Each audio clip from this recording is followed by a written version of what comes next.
I'd like to introduce Callie Churchwell, malware analysis expert, as our next speaker.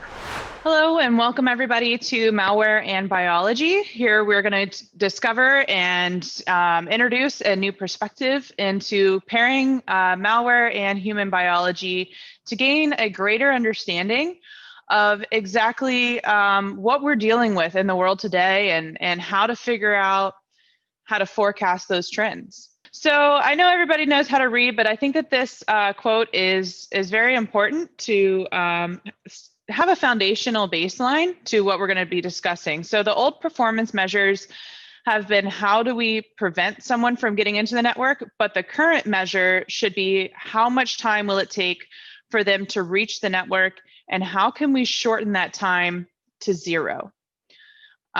This was a quote back in 2013, but it is entirely relevant today.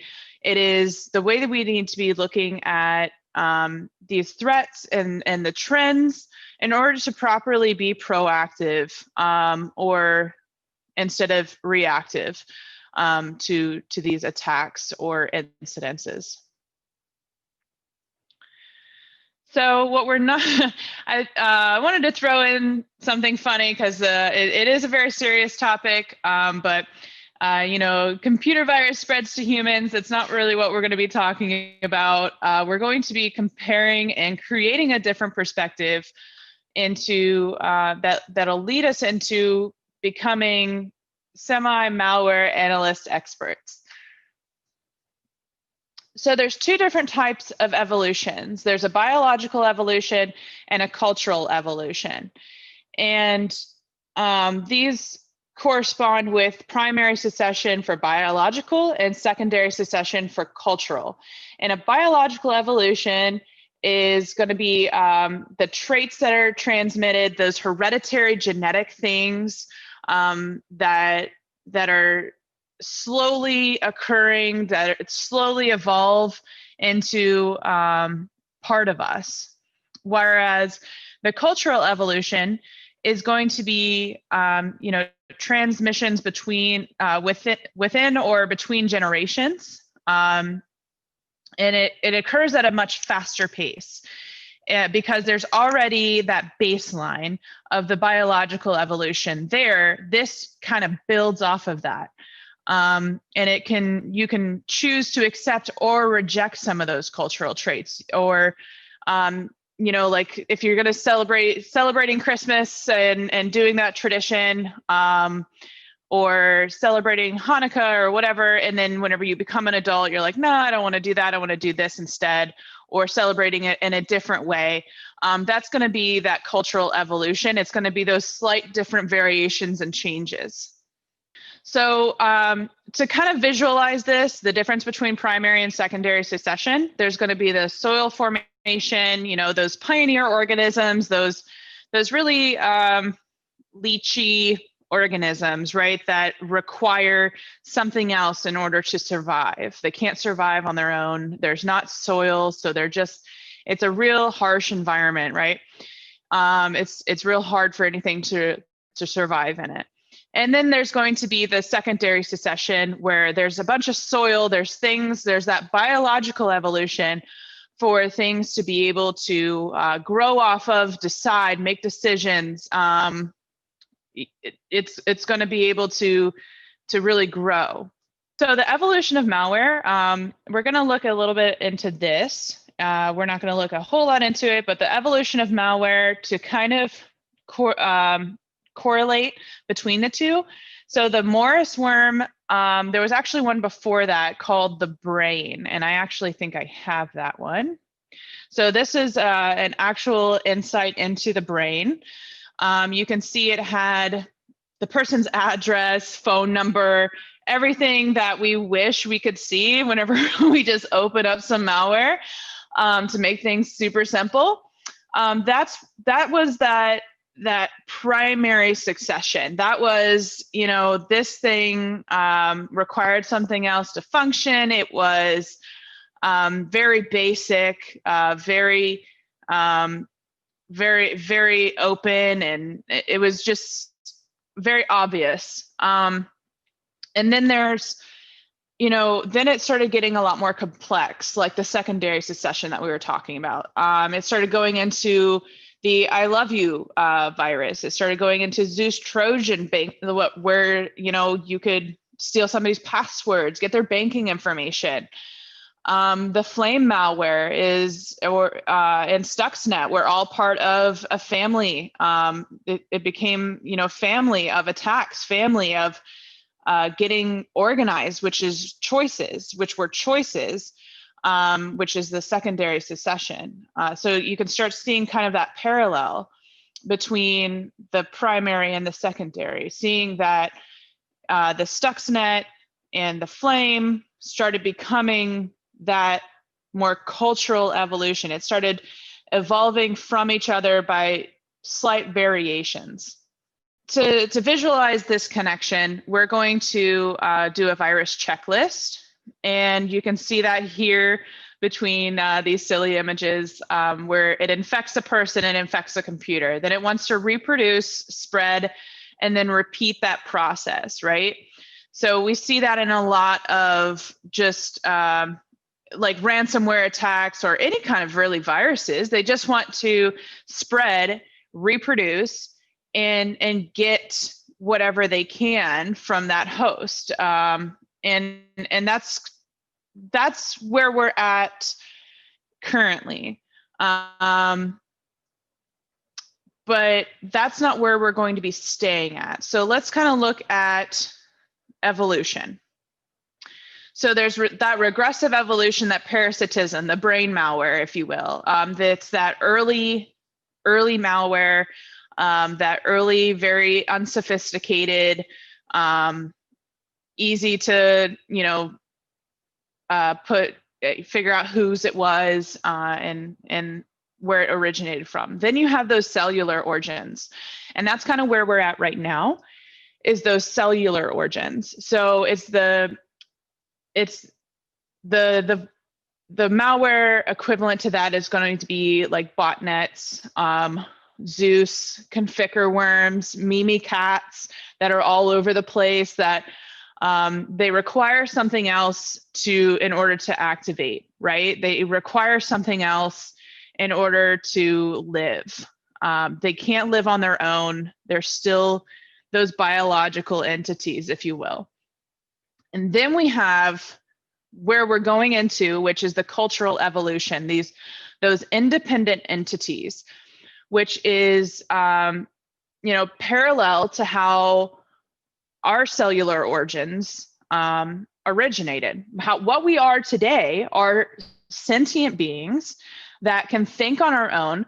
We don't need anything else. We can go out into the wilderness and figure out how to survive on our own. We learn, and that's what we're doing. That's what we're dealing with now. So the Frankenstein virus is not the one that's in the wild right now. That one was a copy. It's a poor copy of the one that the Air Force bought. It was designed out of the University of Texas by a Kevin Hamlin. So this virus is actually true artificial intelligence, true learning. I'm not talking about the AI-based stuff that isn't really AI-based because it's still reliant on your input and your things. This is completely, this is something that completely survives on its own. And it is self-replicating. So it can create strains of itself and replicate itself to different infected computers. So here's a quick little look at Frankenstein's little inner guts, if you will. This is, I think, where some of the copycats that call themselves Frankenstein got their information from. But basically, it gets objects. It creates a blueprint of itself. It gets the blueprint from the computer, and it creates itself to where it automatically is whitelisted. So whatever it's doing, whatever it does, it thinks, the computer believes that the super admin is doing that.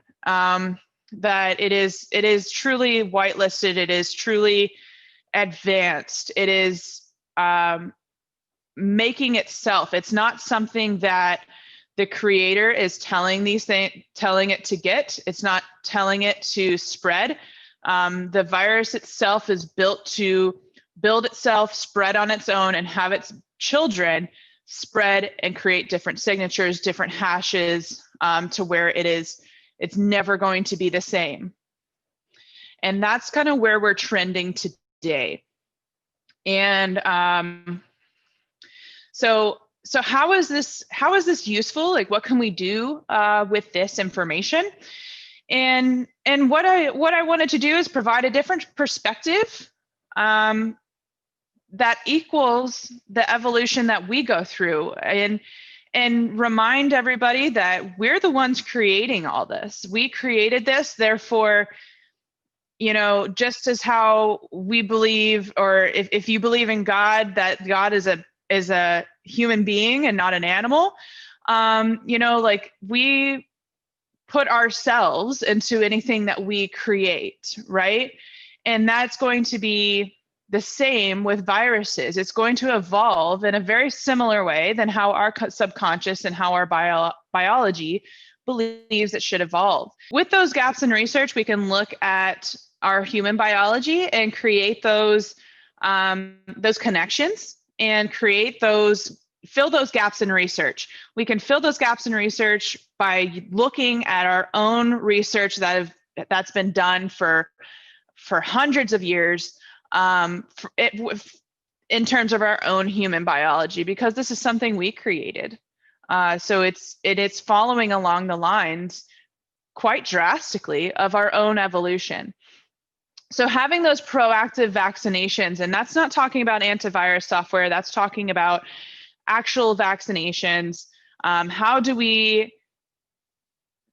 instead of just being defensive, how do we proactively, offensively take care of viruses? And it's a debatable conversation that needs to be had, and it needs to have some kind of understanding within international law, within your own country's law, on how to actually proactively do that.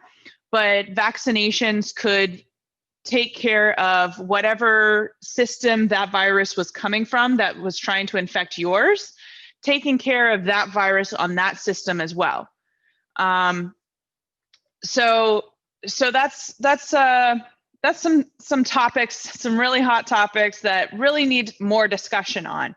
We need terminology, and to look at all those. It's very simple. We are so focused on the technical aspect of things that we forget where all of this is coming from, and it's coming from ourselves. So looking at the biological evolutions and looking at ourselves and this virus, making those connections is going to be the key in having those productive conversations. So that's the current evolutionary path of malware. These are my many references. If there are any questions, please talk to turtlesnap@gmail.com. I'm pretty sure my contact information is going to be with this presentation. But if anybody has any questions on that, please let me know. I can also, walk through in detail some other topics or subjects that maybe sparked your interest a little bit more. But yes, and thank you. Again, my name is Turtlesnap, and I appreciate your attendance.